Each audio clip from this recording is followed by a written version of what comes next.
And at that point, we have one of the more interesting bits of theology that determined the way our church buildings are built.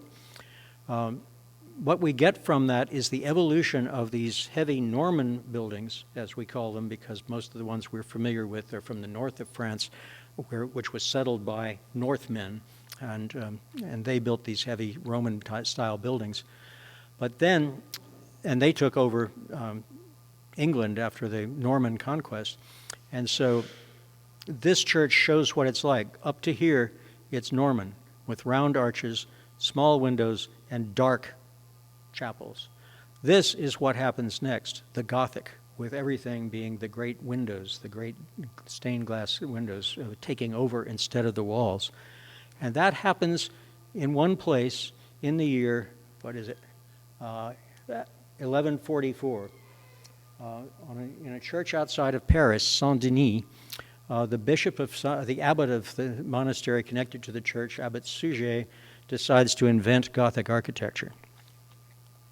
And the way he does it is that his church is called Saint-Denis, and he confuses Saint-Denis with a manuscript describing the notion that God is light at the center of the universe, written by Saint Dionysius, and Dionysius, who calls himself Dionysius the Areopagite, who is one of the two people that Paul converted at the Areopagus in Athens when he went by and said, "I know who the unknown God is."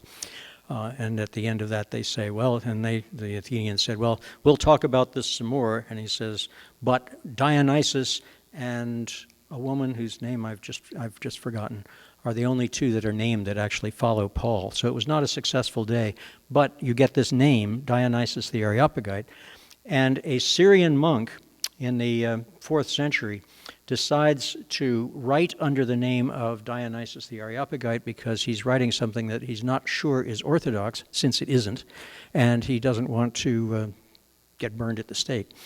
So we've got this document claiming to be from Dionysius.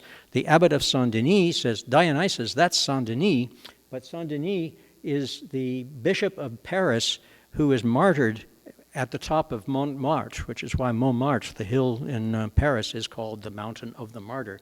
It's Saint-Denis. And Saint-Denis was decapitated, and the legend is he picked up his head and says, "I don't want to be buried up here, I want to be out in the countryside," and he walks carrying his head to the place where the Saint-Denis church is built, which then becomes the Royal Church of France. Saint-Denis becomes the patron of France, so that the battle cry is "Montjoie and Saint-Denis" when the French go charging into battle. And it's on that site that all of the kings of France are buried up until the Revolution. And so you've got Suger is in charge of that, and he says, Saint-Denis is telling us that our churches have to have light in them. And what Saint-Denis is saying is that God is light. Every living creature, every material object that is visible stems from and is connected to the initial uncreated creative light. All living creatures and all material things receive and transmit the divine illumination from which they emanate. They do so according to their capacity, that is, their rank in the hierarchical scale of being, the level at which God's intention has situated them within the cosmic scheme of things. He's the one who invents the hierarchy of angels, from seraphim and cherubim down through archangels, angels, choirs, thrones, powers, dominions, 9 different hierarchies of angels, justified by texts in Paul's letters about these, but putting them into a category and saying that the purpose of churches is to be concentrators for that light, and if light comes through the stained glass windows, it is converted to holy light. It gets you 3 or 4 steps up the hierarchy toward the central light of the universe. And that Anything that interferes with that light should be eliminated or minimized. And he creates what we would call the glass wall. So this lower area here, everything on that outside wall is window except for the minimum stone necessary to hold up the roof. And that's a revolution in architectural design. And the windows are stained glass story windows for really the first time. So this is the revolution in church building that we still have with us today, of the notion of a light-filled space with colored glass, especially images of stained glass in it, because of a mistake in identifying Saint Denis with Dionysius the Areopagite, who was actually an unknown monk from Syria. But that's how God works, is through that. And when we think of stained glass windows, you just remember the old Sunday school story about the little kids being asked, what is a saint? And some bright little kid says, the saints are the ones the light shines through.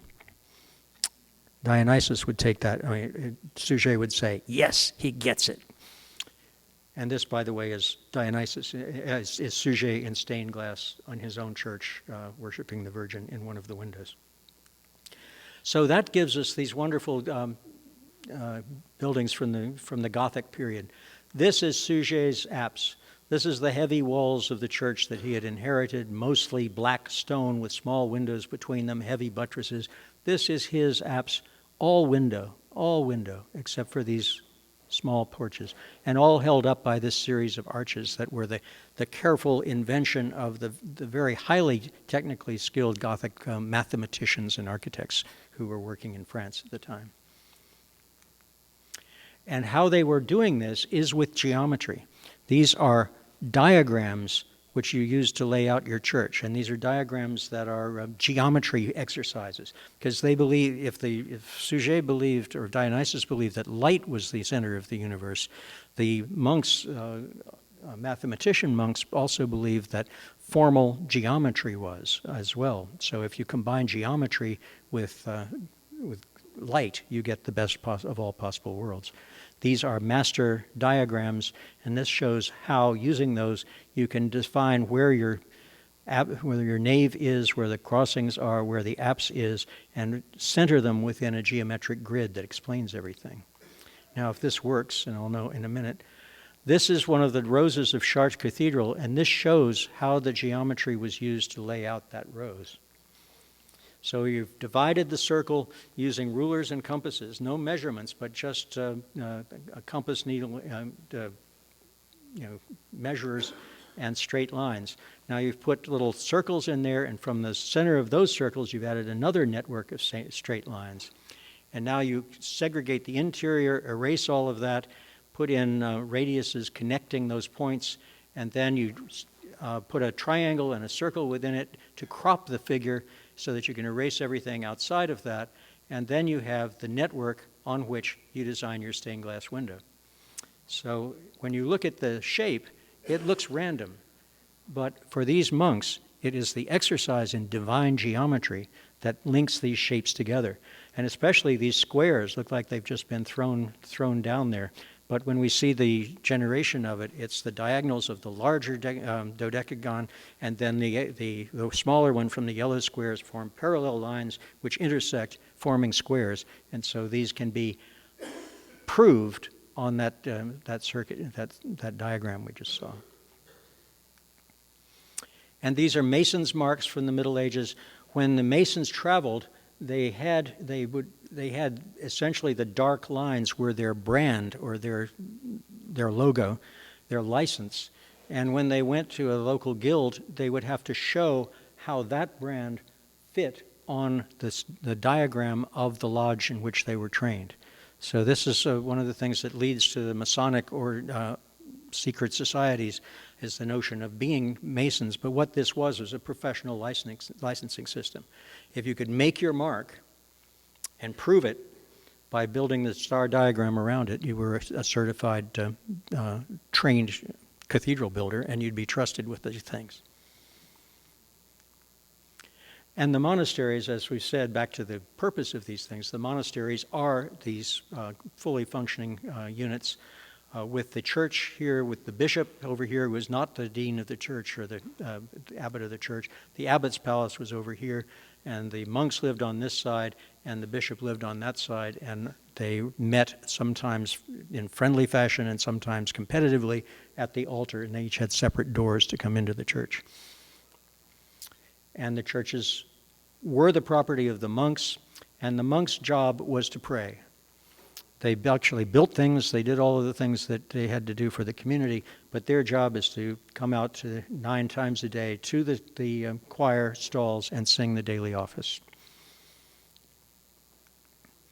And the churches become these great spaces because they're drawing the people from the neighborhood on pilgrimage from their small churches in their villages, often staffed by monk priests, and they are coming at the high feast days to these places of assembly and celebration, which are not what we think of cathedrals as being a sort of dim religious light, as Milton says, of these dark stone places. But at the time, they were painted. There's few surviving things that show how the interior of these churches was not white, gray stone, but multimedia experiences. And of course, the glass was the marvelous thing. And the ability of these masons to build these things just increased over the years. So here in Paris, we have Sainte-Chapelle with these very tall stained glass windows with almost no muntin bars, Royal Chapel on the Ile-de-France.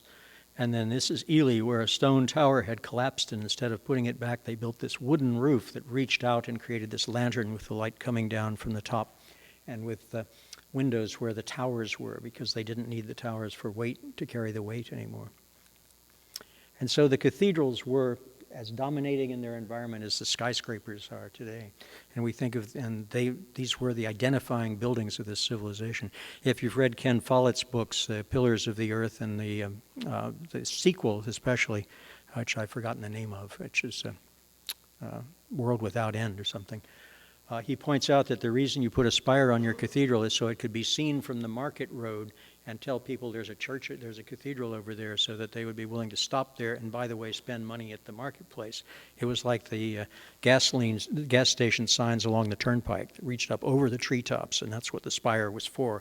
It might have been for pointing to or reaching to God, but it, at least as Ken Follett put it, it also increased the receipts at the monastery at the base.